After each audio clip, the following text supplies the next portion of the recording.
students, now we are going to discuss the MCQ of Euclid geometry. हम लोग MCQ पढ़ेंगे आज Euclid geometry का।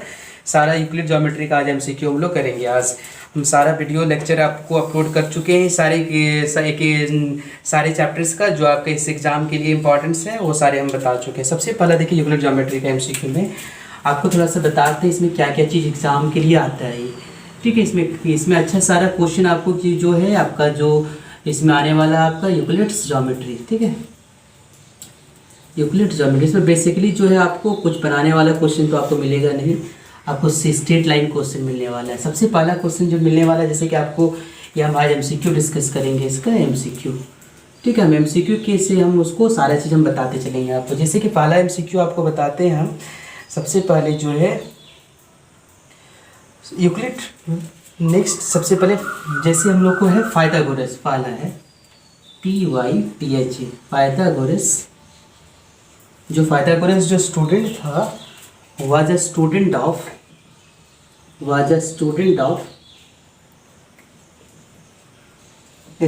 ऑफ कौन सा किसका स्टूडेंट था? पहला ऑप्शन जो है पहला ऑप्शन है इसमें यूक्लिड का था।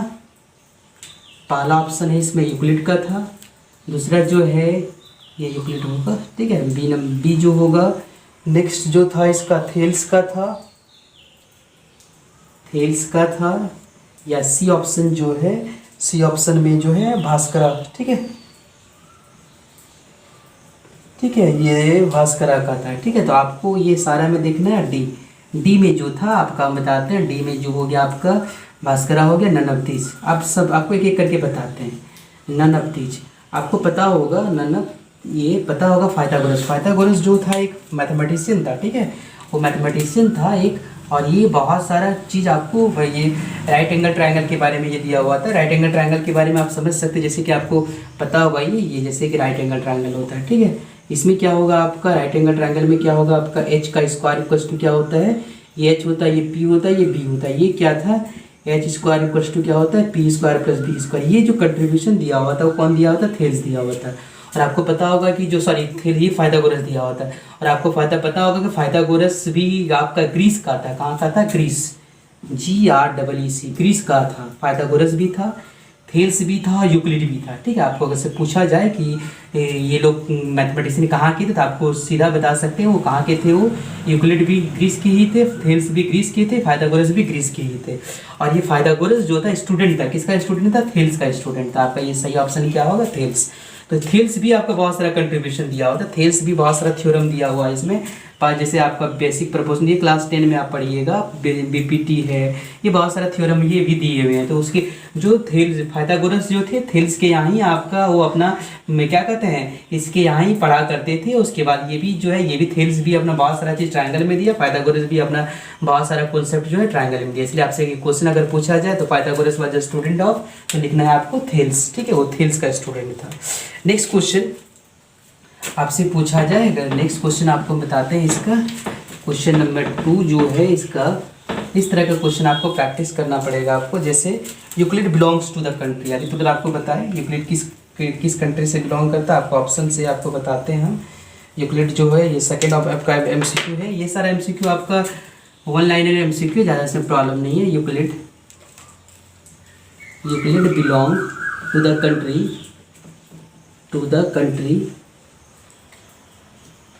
कंट्री सबसे पहला ऑप्शन है यहाँ पे, Euclid belongs to the country होगा। ठीक, बिलोंग्स टू द कंट्री सबसे पहला इंडिया है पहला ऑप्शन। सबसे पहला ये ऑप्शन है इंडिया। दूसरा ऑप्शन जो है बी ऑप्शन जो है ग्रीस। ठीक है, ग्रीस। और तीसरा ऑप्शन जो है जापान। और चौथा ऑप्शन जो है इजिप्ट। तो आपको पता होगा, आपको ये सारी चीज़ आपको पता होगा कि तुरंत अभी आपको डिस्कस भी किया आपको ये सारी चीज़ कि इंडिया में का मैथमेटिशियन, इंडिया में आपका जो ऐसे हो गया रामानुजन हो गया, ये इंडिया का मैथमेटिशियन है। ठीक है, आर्यभट्ट हुआ इंडिया का मैथमेटिशियन हुआ। ठीक है, भास्कराचार्य हो गया इंडिया का मैथमेटिशियन। तो ये यूक्लिड जो था, यूक्लिड कहाँ का था, ग्रीस के थे। ठीक है, आपको यूक्लिड जो हो गया यूक्लिड है, थेल्स है, पाइथागोरस है, वो सारे जैसे आपसे अगर क्वेश्चन कभी पूछा जाए, जैसे यूक्लिड की जगह में आपसे पूछा जाए कि ये बताइए कि यूक्लिड की जगह में आपसे पूछा जाए ये बताइए कि पाइथागोरस कहाँ का स्टूडेंट था, ठीक है, मतलब कहाँ का कौन सा कंट्री का था, ठीक है। तो आपका भी इसका आंसर सेम ही होगा। आपसे पूछा जाए थेल्स, थेल्स जो था वो कहाँ की थे, तो आपको भी इसका आंसर जो होगा ग्रीसी होगा, ठीक है, इसका आंसर ग्रीसी होगा। इंडिया में आपका जो होगा आर्यभट्ट हो जाएगा, भास्करा होगा, भास्कराचार्य होगा, रामानुजन होगा, ये सारे जो है इंडियन मैथमेटिशियन है, ठीक है। तो ये सारी चीज़ आपको दिमाग पे रखना है इसको। तो ये आपको एक जो ऑप्शन होगा Euclid belongs to the country, तो आपके लिए हो जाएगा ग्रीस। अगर आपसे पूछा जाए Pythagoras belongs to the country तो इसका भी आंसर होगा ग्रीस। अगर आपसे पूछा जाए Thales belongs to the country तो आपके होगा ग्रीस। अगर बोला जाए Aryabhata belongs to the country तो होगा इंडिया, ठीक है। Ramanujan belongs to the country तो वो होगा आपका इंडिया, ठीक है, आपका रामानुजन हो गया। Bhaskara belongs to the country तो वो हो जाएगा इंडिया। तो ये सारी चीज़ आपको समझना है इसको, और ये आपको इस तरह का एमसीक्यू आपका आ सकता है। नेक्स्ट आपका जो है next number third number MCQ बता रहे हैं। थर्ड नंबर एमसीक्यू में क्या है आपका, जैसे कि एक क्वेश्चन है थर्ड नंबर का, which of the following needs to prove, ठीक है। क्वेश्चन नंबर था विच ऑफ द फॉलोइंग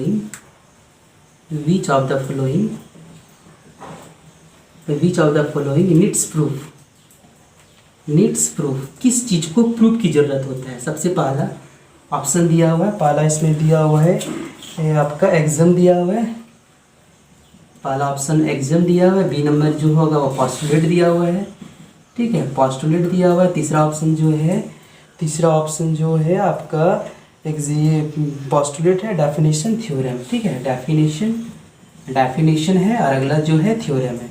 तो आप समझिए यहाँ पे आपको जब आप यूक्लिड ज्योमेट्री पढ़े होंगे तो आपको ये पता होगा कि यूक्लिड का एग्जाम्स जो होगा टोटल 7 माना जाता है, ठीक है, 7 है यूक्लिड का एग्जाम्स। एक यूक्लिड का आपसे कभी भी क्वेश्चन पूछ सकता है हाउ मेनी एग्जाम्स, तो आपको याद रखना है इसका कितना एग्जाम्स होता है, 7 होता है। पोस्टुलेट कितना है, 5 है। और आपको ये चीज़ है, आपको देखिए प्रूफ किस चीज़ को चाहिए। देखिए एग्जाम ऐसा स्टेटमेंट होता है जो पहले से प्रूफ होता है, उसको हम लोग प्रूफ नहीं चाहिए, मतलब ये तो हो नहीं सकता, ये पहले से प्रूफ किया हुआ स्टेटमेंट है, ये इसको नहीं प्रूफ करते हम लोग। पोस्टुलेट को हम लोग क्या करते हैं, पोस्टुलेट को तो प्रूफ नहीं करते, वो यूनिवर्सल चीज़ है आपका। डेफिनेशन तो कोई चीज़ का डेफिनेशन होता है, उसमें प्रूफ की क्या जरूरत है। अगर जैसे मतलब ट्रायंगल का डेफिनेशन हम लोग अगर लिखें तो उसका डेफिनेशन दें, उसका हमें कोई प्रूफ की जरूरत नहीं है। तो आपका क्या बच गया, थ्योरम। तो इसका आंसर क्या होगा, थ्योरम ही ऐसा चीज़ है जिसमें हम लोग क्या करते हैं, प्रूफ करते हैं, ठीक है, प्रूफ करते हैं। जैसे थ्योरम में कुछ स्टेटमेंट आता है, आपको बताते हैं। सबसे पहले थ्योरम में प्रूफ करने के लिए क्या क्या करना पड़ता है। सबसे पहले हम लोग उसको लिखते हैं गिवन, पहले इसको गिवन लिखना पड़ता है। फिर हम लोग क्या करते हैं, जो प्रूफ करना है उसको लिखना पड़ता है, टू प्रूफ। उसके बाद अगर कोई कंस्ट्रक्शन चाहिए तो कंस्ट्रक्शन करते हैं, और अगर अगला नहीं चाहिए तो अगला उसको नहीं करते हैं, प्रूफ। ये सारी चीज़ आपको थ्योरम में करना पड़ता है। और उसको हम लोग जैसे कि अगर कोई प्रूफ करें हम लोग, proof that sum of angles of triangle is 180 degree, तो आपको लिखना पड़ेगा गिवन क्या है, टू प्रूफ क्या करना पड़ेगा, कंस्ट्रक्शन अगर जरूरी है तो प्रूफ में आपका ये सारा चीज़। तो आपको क्वेश्चन आपको अगर सब आपका ये आ जाए तो प्रूफ किसको चाहिए, सिर्फ थ्योरम को चाहिए। ये हो गया। नेक्स्ट जो है आपको एक सीरीज बता देते हैं, वो सारा थोड़ा सा आपको बहुत इंपॉर्टेंट होता है, बता देते हैं थोड़ा एक सीरीज। जैसे पहला जो है आपका, जैसे कोई ये 4 नंबर डिस्कस करें। 4 नंबर में जो होगा आपका वो हम डायमेंशन के बारे में थोड़ा डिस्कस कर देते हैं। इसका डायमेंशन के बारे में इसका डिस्कस कर देते हैं। इसका जैसे सबसे पहले हम लोग देखें, सबसे पहले हमको चाहिए क्या, उसका जो पढ़ने का जो यूक्लिड का जो कॉन्सेप्ट है, सबसे पहले वो किसके बारे में बताए, पॉइंट के बारे में बताए। फिर किसके बारे में बताए, वो लाइन के बारे में बताए। फिर किसके बारे में बताए, सरफेस के बारे में बताए। फिर किसके बारे में बताया, वो सरफेस के बाद उसके बाद क्या बताया, वो कोई सॉलिड के बारे में बताए, ठीक है। वो उसके बाद क्या बताया, एक सॉलिड के बारे में बताए। तो ये चीज़ आपको याद रखना है, ठीक है। पॉइंट, उसके बाद लाइन, उसके बाद सरफेस, उसके बाद सॉलिड। तो पॉइंट जो होगा आपको समझ में आ जाना चाहिए, पॉइंट क्या होता है, उसका कितना डायमेंशन होता है, 0 डायमेंशन, ठीक है। कितना डायमेंशन होगा, 0, मतलब इसका नो डायमेंशन। लाइन का कितना डायमेंशन होगा आपका, 1 डायमेंशन, मतलब सिर्फ लेंथ होगा इसका। सरफेस का कितना डायमेंशन होगा, 2, लेंथ और ब्रेथ होगा, ठीक है। सॉलिड का कितना डायमेंशन होगा आपका, 3 होगा, मतलब लेंथ, ब्रेथ और हाइट होगा। ये चीज़ याद रखना है। आपसे इसमें क्वेश्चन कैसे पूछा जाएगा आपको हम बताते हैं, ठीक है। उसको हम क्वेश्चन आपको बता देते हैं सारा। एक क्वेश्चन जैसे है जैसे नंबर ऑफ डायमेंशन, जैसे आप एक क्वेश्चन आपको बताते हैं, the number of dimensions the number of dimensions, the number of dimensions, the number of dimensions of solitaire, of solitaire. ठीक है, आपको एक क्वेश्चन दिया हुआ है कि कितना डायमेंशन होता है सॉलिड का। पहला ऑप्शन ए 0 है, दूसरा ऑप्शन 1 है, तीसरा ऑप्शन क्या है 2 है, तीसरा चौथा ऑप्शन क्या है 3 है। तो आप बताइए, आप देख लीजिए द नंबर ऑफ डायमेंशन, कितना डायमेंशन है। आप सॉलिड का देख लीजिए कितना डायमेंशन है, 3 डायमेंशन है ना। तो यहाँ पे इसका आंसर क्या हो जाएगा, 3 हो जाएगा आपका। ठीक है, यहाँ से क्वेश्चन आपको इधर उधर करके दे सकता है।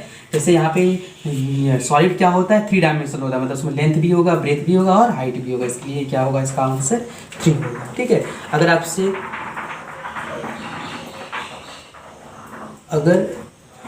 आपसे पूछा जाए एक क्वेश्चन जो है नेक्स्ट, अगर आपसे पूछा जाए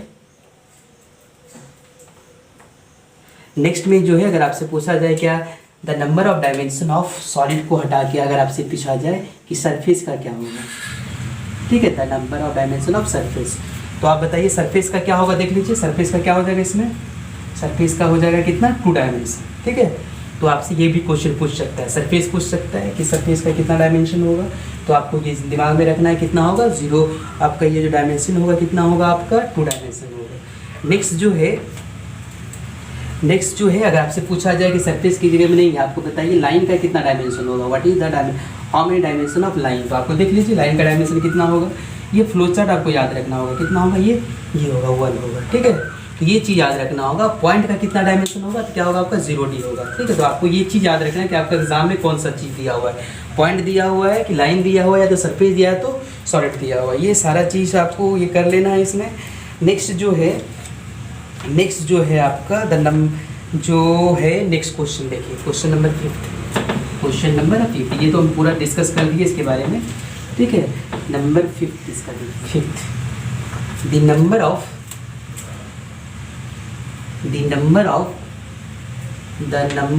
lines, the numbers of line passes through